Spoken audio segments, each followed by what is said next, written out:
here is a video on Gamer24. In this video, I'm going to be doing a review on the Aerosoft CRJ from Microsoft Flight Simulator. You can see right here we're at Paderborn, doing like a little circle around the exterior model of the CRJ, and I want to start saying how the exterior model is really good. I feel like this is one of the things that Aerosoft has been working on very strongly on. Because I can see there is a lot of detail with it. Like if I were to come up much closer, look at this. It has like pretty much everything that the CRJ in real life would have had. Very detailed. But I mean, as you get closer, you might start seeing some I wouldn't say inaccuracies, but like maybe like some weird textures. Maybe it's like a little bit blurry here. Some people I've heard saying like they copied and pasted textures from the old CRJ from like P3D or something like that. I don't know, but I mean the landing gear textures look really good, but like when you look up, it's alright. But I mean, no one really looks down here. It's just to point things out for you guys. I mean, you can eventually start seeing that no one really wants to look. I mean, they did, I think, kind of handmade a little bit of stuff here. Let me see something here. There are some floaty bits where you might see floating wires. I've seen. I don't seem to see them now. Yeah, I don't seem to see the floating wires now, but there normally would be like these floating little wire things here. I don't see them now, but that's just I guess what we're looking to show. On the back looks very good. I mean, you can see there's it actually has the APU flap thing modeled very well. Because you have the APU running, which is really cool how it's kind of like opened up like that. We're gonna go ahead and now jump into the cockpit, see how things are in there, and then there's something I want to be kind of doing this. It's like a very small tutorial, but it's probably gonna help a lot of you guys out. So I'll be right back, and we'll be in the cockpit. Alrighty guys, welcome to the cockpit of the Aerosoft CRJ. So we looked at the exterior model. It looks really good, but as you see, when you get close up, I mean, there were some things that can be a little bit not the best, but I mean, it's alright. I mean, we're gonna actually eventually gonna go back and we're gonna see the cabin. But before we get into the cabin, we're gonna get to the cockpit, seeing other details. This is probably one of the most detailed cockpits I've ever seen in Microsoft Flight Simulator so far. I mean, there's probably going to be other detailed stuff like this, but this is the first one. It looks really good, very accurate to the actual CRJ. I've seen a lot of like videos on the actual like CRJ. It's very similar. Some things you can't tell the difference and stuff. The thing I got when I got the Aerosoft CRJ was that I wasn't able to use thrust reversers, and I saw like if you go on the EFB here. The calibrate throttle, you can calibrate the throttle how you want, depending on your throttle and stuff. Because I have like a very basic throttle setup, or joystick and throttle. Like, it's called the Hostess X Thrustmaster. You'll see the image of it. Actually, I can do this. That's the image of it. It looks exactly like that. You can see how basic it is. That's basically what I got. And the problem with it is, I was able to like use the throttle and everything right, but the thrust reversers did not work. And I figured out the method of how to get them to work. It's kind of weird, but I don't know why it's like that, but that's just the only way how I can get it to work for a setup like mine. If you have advanced ones, you're probably not going to have much of difficulty, maybe slight changes and stuff, because I haven't seen really any tutorials on YouTube on how to set the like very basic controller, like flight controls up. I'm going to show you how to do it in this video, so just stick around and I will show you how to exactly do that. Alrighty guys, so all you want to do is like go to the options menu, and what you want to do is go to the control section. Wait for this to load. Here it is right here. Let me start here. So you're probably gonna have something that's very basic like this, right? You're gonna have something that's kind of like this. I mean, that has pretty much the basic stuff here, like that. Actually, no, this is the profile I use. Let me just make sure. I'm just checking something. Yeah, this is the right one. So yeah, normally when I got the CRJ, I had my basic one where it was like, I had everything here that worked, like the A320, Neo, and all that. And my thrust reverse thing was like when I press a button and then go full throttle. and that would activate reverse thrust, and I would go back to idle and press that button to deactivate reverse thrust. It doesn't work with the CRJ. And there hasn't been tutorials on that. I had to wait for support. It took a few days, but I actually got replied, and they told me what I need to do is to basically what you want to do is you want to copy what's on you can make a copy of what's on this profile. By doing that, you want to press preset manager, and you want to go to duplicate, and it's gonna say, oh, you have a new one, you have to make a name for it. Just make a name for it. Maybe like add CRJ, because you have to switch it to, if you're using the CRJ only, you want to use that specific profile only. It's going to have everything that you have, but there's one thing we're just going to change on that, and you have to like switch between the two if you're using the CRJ or other aircraft. That's just how it is. I already have mine set up, so I'm going to press cancel on that, and I'm going to switch over to it. Let's see here. I just named mine CRJ at the end, just so I know it's the CRJ version of it. So, let me actually remove this for a second, because I'm going to show you how it is.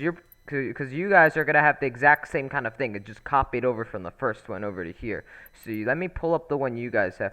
So you're going to have, let me see, reverse. You're going to have this one right here, which is that one where you go like this, you know. I just want to set it up just so I want to have it to where you see exactly how it is for you. So basically, let me head back over to it. Hang on one sec. Hang on one second, guys. Give me a second. I'm waiting for this to load. It's very slow. Okay, so you guys are going to see you have probably the basic one here. You see where it says toggle thrust reverse? You're probably still going to have this because, like, what did you do? You just copied it over. What is that going to do? Well, you want to remove this key binding. You want to just press clear current input, validate. That's gone. You want to do this thing. You want to look up what's called decreased throttle. I think that's what it is. Yeah, decreased throttle. Right here, you want to just look up decreased throttle. So you want to move your old rudder, or not rudder. You want to move your old key binding for the reverse thrust, and this is your one specifically for the CRJ.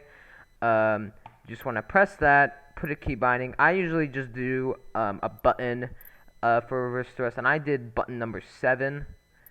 So I'm going to validate that, apply the setting, and now basically nothing changed for me because I already had this. But so basically now, you know, you're in the thing, right? Let me actually quickly, what I'm going to do is I'm going to set this up to where the engines have started and I can move the throttle around, so I'll be right back. Alrighty guys, I am back now. I have the engines started. We're at the ramp still, but I just started up our engines. So basically, I'm going to show you now, since you've changed it, because normally with that other key binding, when you press the button and go full throttle, it doesn't work, right? It just doesn't even activate. It just goes to full, like, max toga. But since what we added, all you want to do is, well, make sure you have the thrust reverser's arm. You want to just hold the button down. You get your reverse thrust coming up, right? And now it's working. And then to stop the reverse thrust, you want to let go of the button and move your throttle a little bit up and then back to idle, and that's basically how you would deactivate the reverse thrust. I'll show you from the external view. So I press and hold the button. It activates the reverse thrust. Alright, and then once you're ready to deactivate reverse thrust, just go reverses, you let go of the button, throttle up a bit, go to idle, and there you go. That's basically how it works right there. What we're gonna do now is we're gonna go ahead and we're gonna take a look at the cabin and see how that looks. Alrighty guys, I am back now. We're in the cabin, and unfortunately, you're not able to open up the flight deck door to get into the cabin, so I have to go into like the drone camera so I can get into here, which is kind of annoying. But we're in here anyway. So this is the cabin. I mean, it's alright. I mean, it's like the first cabin, like in the simulator, pretty much an airliner. But I mean, they could work on the textures a bit. I mean, you see how this exit time's a bit blurred out. It's like, I don't know, that texture doesn't really look that good. I don't know, maybe they can improve a bit on these textures. Get this cabin a little bit fresh and stuff, making it look a lot better.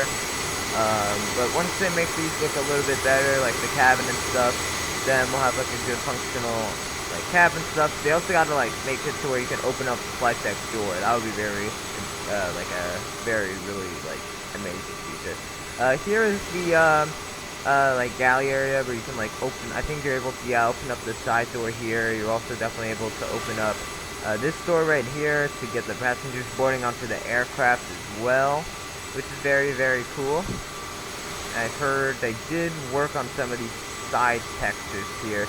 Some people were saying they didn't like these textures, but still there needs to be work on this door. I don't know.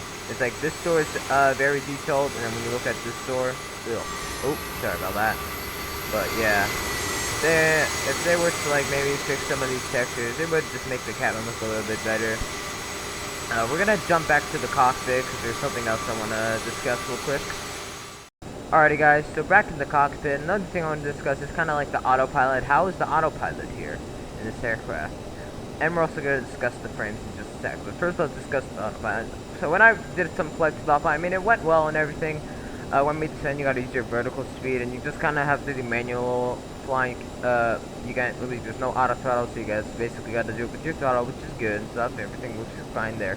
But when I always do my ILS, for some reason the aircraft just dips. When I'm on my, when I go on approach mode, it doesn't follow the glide path properly, and it just dips. And I have to like always disengage, and then manually fly, and I kind of have to nosedive because I'm, you know, over the altitude in a way. I don't know, they gotta improve a bit when you descend by the glide path. They just have to fix that. Once that's kind of fixed and you don't dip or even ascend, when I had to redo it again, it ascended me for some reason, which is really weird. So hopefully they can fix that, and if they do, then the ILS should hopefully work a lot better. But besides that, I haven't experienced many other issues with the aircraft. I mean, now we're gonna get onto the frames. So the frames in this aircraft, when you're kind of flying, I usually get about 25, maybe around almost 30, around 30 frames is the highest I get with this aircraft. Right now I'm getting about 30. You get a lot of frames when the aircraft is shut off, but when you start taxiing and the aircraft engines are on, it randomly loses a lot of frames, and you get around like 30 or so. So I'd say 30 is the amount you're gonna get the maximum in this aircraft. Well, that's for me in the highest settings in the game. Yeah, that's kind of where I get around. It's kind of annoying, but it's reasonable. You can deal with it in a way. But I mean, that's just how the aircraft handles its performance. I'm sure there'll be updates where they'll gain more performance and stuff. I mean, it just released this week, so be patient, guys, for some changes. But yeah. Alrighty, guys, this is gonna wrap it up for my review on the Aerosoft CRJ for Microsoft Flight Simulator. Overall, I really like it. It's a very good aircraft. I mean, there are, you know, some minor stuff, but I'm sure those will be fixed in future updates. But I want to say thank you very much for watching this video on the review of the Aerosoft CRJ, and also kind of how to get your thrusters to work. So that's kind of a tutorial in mix with the review, which I think is, I guess, pretty interesting. But anyways, guys, thank you for watching. I'm going to be working, coming up is going to be a cinematic, hopefully, maybe in a few weeks. I'm going to start working on it because I'm going to kind of get busy. I'm kind of busy currently, so I can't really get to do a lot of, oops, I keep messing up the thing, but yeah, I won't be able to get a cinematic for you guys for a few weeks, but hopefully once I am less busy, I'll be able to make a cinematic for you guys, and I will definitely feature the Aerosoft CRJ, so definitely be looking out for that. I'll post some reviews on, or not really, I'll post some announcements saying where am I going with my cinematic, when I'm gonna start working on it, stuff like that. But anyways, guys, thank you for watching this video, and as always, make sure to leave a like, subscribe to the channel, make sure to join my Discord server, and follow me on Twitch as well, and yeah, I'm going to hopefully be doing a few, maybe like another live stream, this weekend. Maybe I'm probably going to do a live stream, maybe later today, who knows. But anyways, guys, thanks for watching, and I'll see you later. Peace.